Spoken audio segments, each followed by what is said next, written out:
Hey everyone, Sequoia here from Phoenix Off-Grid Solutions. I am sitting inside of this beautiful T1N Westfalia Sprinter and just finished up an electrical installation. And I have to say, this was one of the hardest installations that I've ever done, and I've worked on a lot of vehicles. And it was really hard because this vehicle, this van, is so packed full of features and space. By space, I mean a lot of space taken up or used for little compartments and whatnot, that I had trouble running my wires from the front of the van to the back of the van. Even going underneath the van was really cramped. There's tanks and there's heaters and there's lines and there's drains and there's cubbies and compartments that I just couldn't move through, and it took me a long time. And I like to do things really clean. I think about serviceability in the future, and I had to compromise some of that and run wires sort of like just as I could fit them and as I could get them. So this is a really cool van. I'm really in love with this thing. I love the way it drives. I love the way it looks. It's a little cramped inside for my style. I'm used to traveling with a family and pets, and I don't think that I could do that in here, especially not with young children, maybe teenagers. Yeah. But it seats 4, it sleeps 4.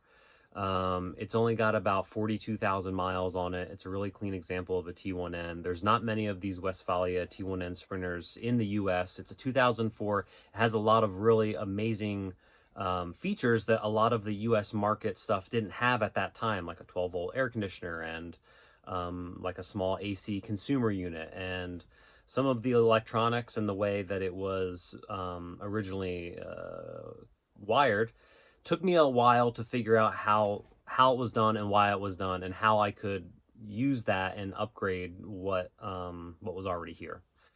Specifically, the client first came to me really to upgrade the Meanwell converters. Meanwell makes a power converter that changes 120 into 12 volt so that we could power the 12 volt air conditioner, because the battery bank in this van isn't set up to run a 12 volt air conditioner. It's set up to run on shore power. So take a look at the following footage, check out my tour, get back to me with any questions or comments that you have. Again, this is a really amazing van. It's very unique, and I'd love to, answer any questions that you have, or definitely work on another one. So if you're close to or want to travel to Morgantown, Pennsylvania and get on my books, I can hook you up with some electrical work, some utility work.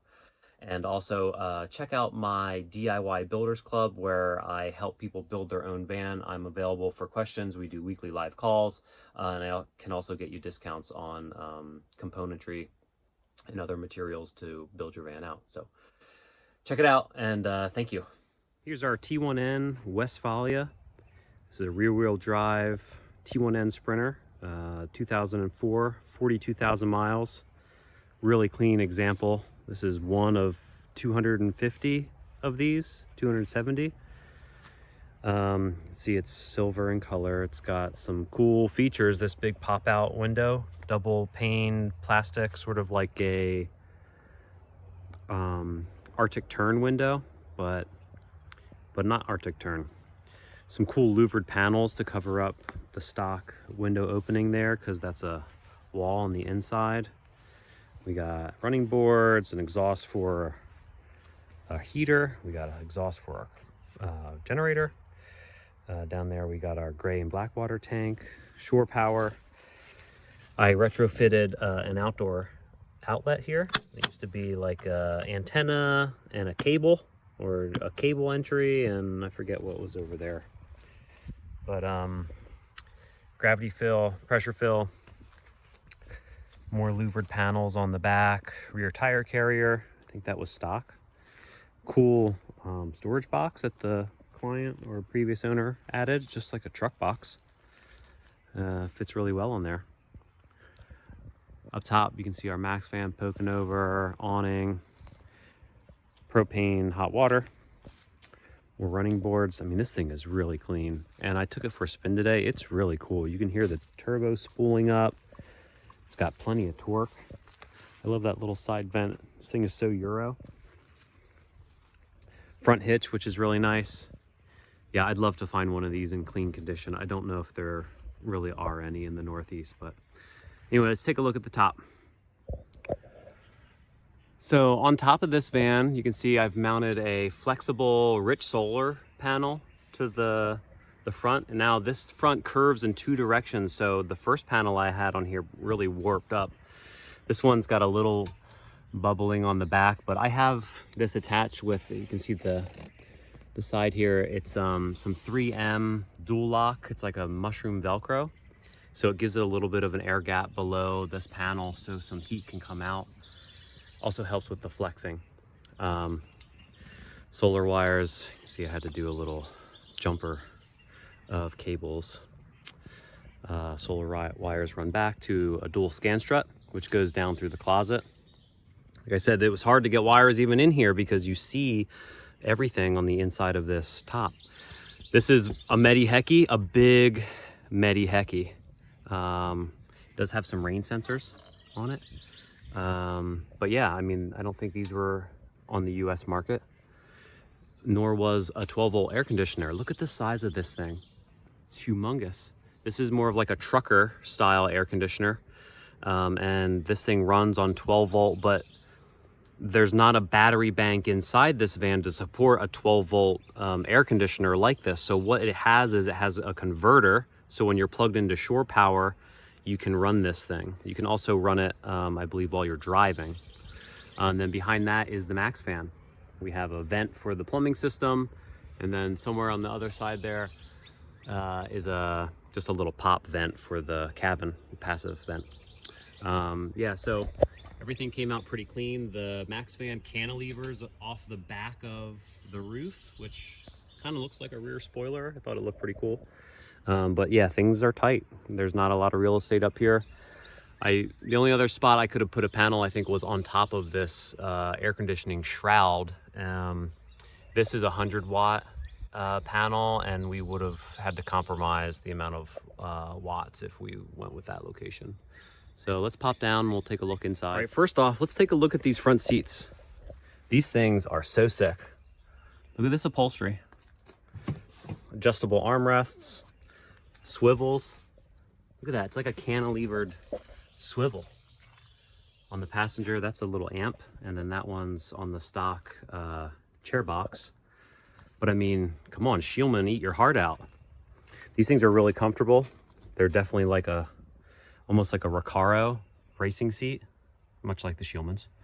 We got our standard T1N front dash up here. Behind it, we got a matching bench seat, headrests. So this seat slides forward on these tracks, and I'll show you this when it's in the down location. And then there's a countertop behind it that has a cavity. And so when this thing slides forward, the back folds down and it's a bed, and your feet kind of, or your head, stick under the cabinet. But tons of little cubbies and cool features in here. I mean, we got the sliding tracks. There's a vent for one of the S-bar heaters. I think there's 2 heaters in here. I hid my BMV readout in this cup holder. Put a little USB port below it. This is a flip-up table. Got little lights. The headroom in here is amazing. I mean, I'm 6 foot and there's 3 feet above me. A lot of stuff going on in here. Got a little window seal that's come loose, but some small, you know, like a Sirocco fan. These came stock in this thing, some little 12-volt fans. Here's our countertop. That's a little dish drying area. And then a tiny aisle. You can't be a big person and fit through here. I have to turn my body to slide in. You know, this is kind of like the Dometic propane burner. It's got a igniter. I love that manual ignition. Dual sink with a flip-up faucet. How cool. There is a little exhaust fan under there. Like I said, this is for dishes, but it's also where it's like the battery turn on. There's another, I think that's the water pump switch down there, but a little storage area for pots and pans. Then of course we have These are very European. You see these on those Unimog Mercedes fire trucks and the Japanese fire trucks. These slide up doors, tons of storage. There's also one down here by your feet. That one's a little stuck right now. But on this side, we got the fridge. This is a chest freezer. Westy chest freezer. Custom made. Insulated top. Bunch of little, you know, cubbies. Shelves, storage. Pretty clever. Towel rack. I mean, there's so many things in here. I think this is one of the heaters. And then there's just some extra, they didn't insulate the wheel well. Just some extra storage next to that. This is a really cool, it's almost like a fiberglass material. Let me back up and show you. We have a closet door to the left and then another door to the bathroom here. This turns, opens. Bathroom light. And then this is a full wet bath. Fiberglass pan with a drain. There's a toilet with a black tank. Another vent for the heater. And then a full fiberglass surround with shelves. There's where the shower wand would go. There's our Maxxfan. That used to be, I think like a mini Hecky. Not very functional. I don't think there was a fan in it. It might have been passive, a light. Big mirror. Another one of these really cool metal bread box openers. Now, getting inside of here, you can see up by this light, this comes down, and then these are some clothespins. But this is a drying rack. Excuse me. Now you can hang your clothes and let them dry. The fan will pull air out, drying your clothes. And then there's another little hatch above here where you can sort of get to the air conditioner, that 12-volt air conditioner.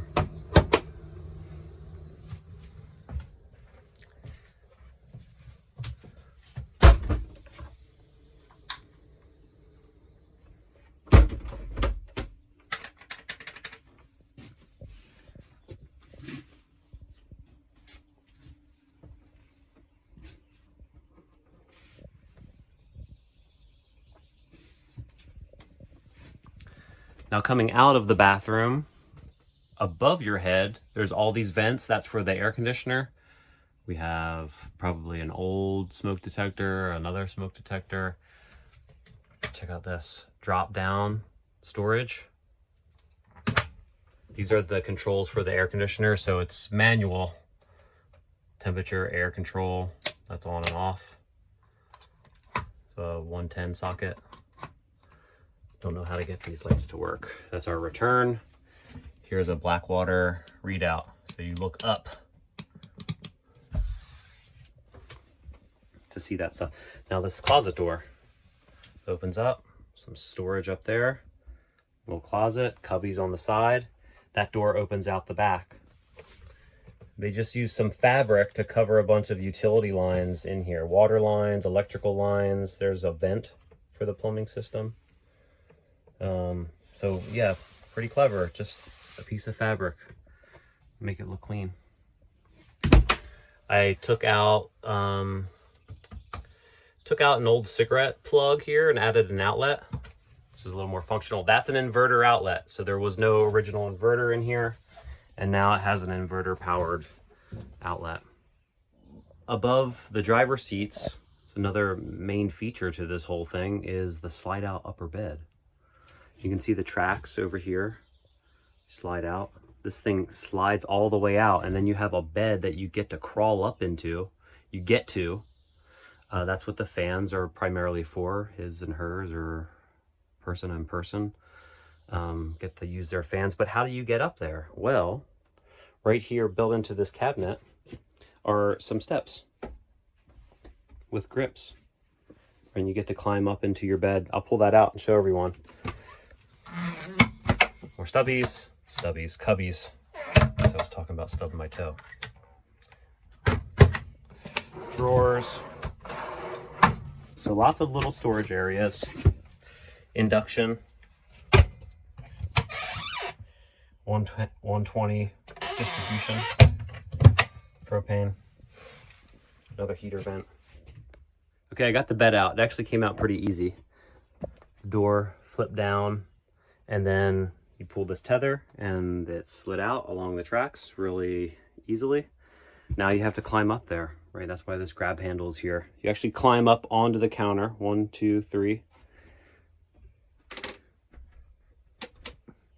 And then up here is your sleeping quarters. Get to sleep under the stars. But they have this plastic, I don't know what you call this, plastic mat support. These are good to keep air ventilation under your mattress. It's only probably a 3-inch mattress. I imagine it adds a bunch of support for you. Little cubbies on the side of each wall. Little lights.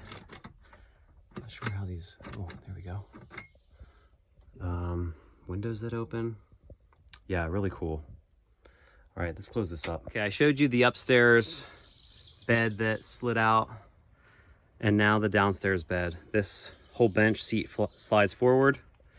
This folds down, that folds up, then there's a cushion here. Now, tucked in all of this, tucked in this bench and under the cabinet is the electrical system. And it actually took me a few hours to figure out where the electrical system was. And most of that is new. There was some other things retrofitted in there by a previous client. But you lift up this cushion, another cubby, and this is the batteries. These are 2 lithium iron phosphate batteries. Somebody had replaced the lead acid. And I added a terminal fuse and redid some connections to clean it up a bit. These are by Stark Lithium, which doesn't seem to be a company in operation anymore, so I couldn't really get any information on them.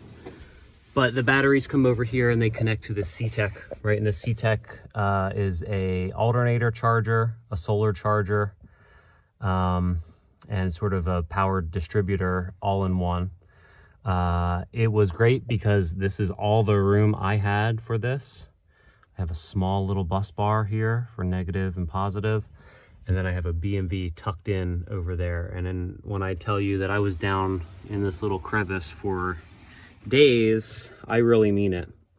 And everything seems to be working correctly. You can't really program this thing, so it's doing what it does, but I can't really change much about it. So it is what it is. But the solar charges the batteries in here. It trickle charges the starter battery up front. It distributes power to the little bus bar, and receives power from the alternator and distributes it to the house batteries here. But the next part of the electrical system is out back. So here's the back of this Westie.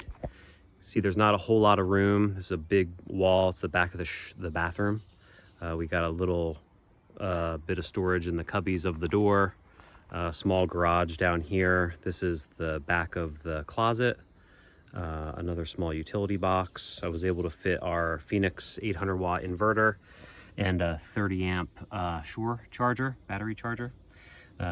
We have a mega fuse there protecting the inverter, and then one cable that goes into the unit, supplies one outlet of inverter power. The back of this closet, see, we have some more cubbies, which I like. Now, the back of this closet you can access from the front too, which is kind of cool. Our solar wires come in from the roof. They come down through this closet, poke out into a solar breaker. I think we have a 20 amp, double pole breaker there. That snakes down and then goes to our CTEK through the walls. But then we also have this utility box down here. Now this houses the back of our propane hot water heater.